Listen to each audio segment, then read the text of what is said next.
கதை நேரம். ஓசூர் தாத்தா கதைகள்.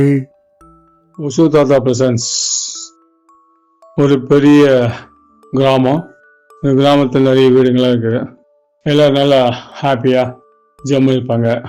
அந்த ஊரில் ஒரு சில வீட்டில் எலி தொல்லைங்கள்லாம் அதிகமாக இருந்தது. அந்த வீட்டில் நிறைய பசங்க படிக்கிறதுங்க, பாவம் சின்ன சின்ன பசங்க இருக்குது. அதே மாதிரி நல்ல பெரியவங்களும் இருக்காங்க. இந்த மாதிரி இருக்கும்போது அந்த வீட்டில் என்னவோ அந்த எலிங்களுடைய அட்டகாசம் தாங்க முடியாத அந்த பசங்களோட புஸ்தகத்தெல்லாம் கிழிச்சு போடுறது, அவங்க வச்சு புது புது துணிகளாக கடிச்சு போட்டு இந்த மாதிரி அட்டகாசம் பண்ணிகிட்டே இருந்தது. அந்த வீட்டில் இருக்கிறவங்களுக்கும் ஒன்றுமே புரியல, இந்த எலிங்களை எப்படா ஒழிக்குது, அதுக்கு இன்னுமே புரியல, என்ன பண்ணலாம் பண்ணும்போது ஒவ்வொருத்தர் ஒரு ஐடியா சொல்லும்போது, நார்மலாக எல்லாம் தெரிஞ்சு எலியோடைய ஒரு எலிப்பட்டி வாங்கி வைப்பாங்க. அந்த மசாலா வழியாக ஒரு தேங்காயோ குத்தி வச்சா அதில் வந்து டப்புக்குன்னு மாட்டிக்கும். இதுதான் நிறைய பேருக்கு தெரியும். வாங்கி வைப்பாங்க. அதை மாட்டி தான் கொண்டு ரோட்டில் விட்டு வந்துடுவாங்க, வீட்டுக்கு வெளியில் விட்டு வந்தாங்க. எலிங்கெல்லாம் பயங்கர சாமர்த்தியம், மோப்ப சக்தி ஜாஸ்தி. நீ பாட்டு கொண்டு ரோட்டில் விட்டுருவாங்க, திருப்பி அது உங்க நம்ம பின்னாடியே வீட்டுக்குள்ளே வந்துடும். ஆக அது வரட்டவே முடியாது. ஆக அந்த வீட்டில் ரொம்ப சிந்தனை பண்ணிட்டே இருந்தாங்க. ஐயோ என்னடா அது, திருப்பி அந்த வழி வீட்டுக்குள்ளே வந்துட்டா போல தெரியுது அப்படின்னு சொல்லிட்டு ரொம்ப வருத்தப்படுவாங்க. வெளியே ஒழிக்கவே முடியல, துணிங்கெல்லாம் வேஸ்ட்டாக போகுது, புக்கெல்லாம் கிழிஞ்சு போகுது, பசங்களுக்கெல்லாம் படிக்கிறது கஷ்டமாக இருக்கு அப்படின்னு சொல்லிட்டு ஃபீல் பண்ணிட்டே இருக்கும்போது ஒரு நாள் யோசனை பண்ணிட்டே இருப்பார்.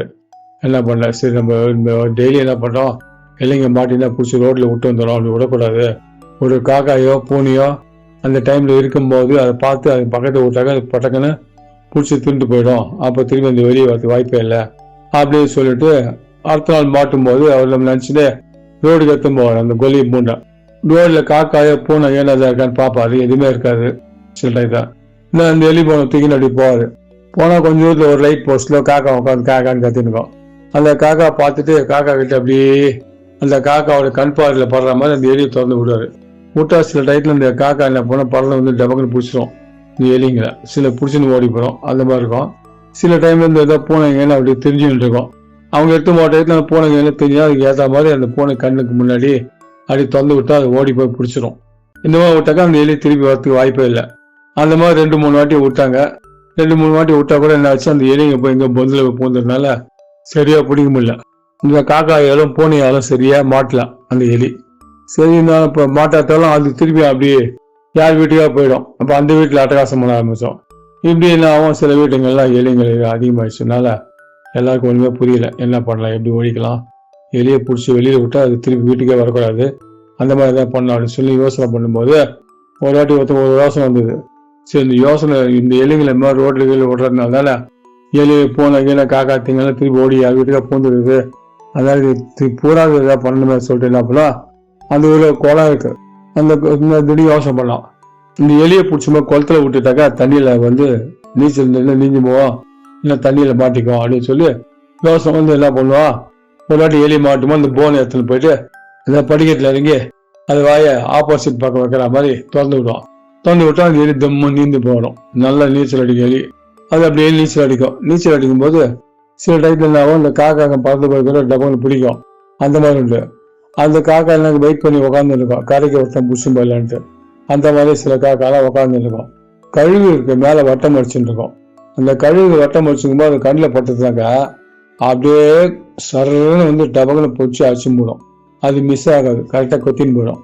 இந்த மாதிரி நிறையா நம்ம எதையே சாகடிக்க கூடாது, சாகடிக்காத நம்ம இதை கொண்டு விட்டா அது பறவை தூக்கிட்டு போய் சாப்பிடும் அப்படின்னு சொல்லிட்டு யோசனை நல்ல யோசனை ஆச்சு. அது வந்து ஒரு வாட்டி பார்த்தாரு, அதுவும் கரெக்டாக கண்ணு நேரம் பார்த்தா கழுகு வந்து குத்தின்னு போயிடுது. ஸோ இதுதான் பெஸ்ட் ஐடியா, இனிமேல் குடிச்சாக்க கொஞ்சம் குளத்துல தான் விடணும் அப்படின்னு சொல்லிட்டு என்ன பண்ணார், அவர் அடுத்த வாட்டிலேருந்து மாட்டும் போதெல்லாம் அந்த எலிகளை பிடிச்சி வந்து குளத்துல விடுவார். அந்த எலி பாடு அந்த பக்கம் அப்படி நீந்தி பண்ணியே இருக்கும். அந்த குளத்தை பார்த்து தூரங்களும் நீண்டாது, அதுக்குள்ளே கழுகு வந்து பிடிச்சி தீயும் போய் சாப்பிட்டுடும். இப்படியே கழுகுக்கு அடியாடும்.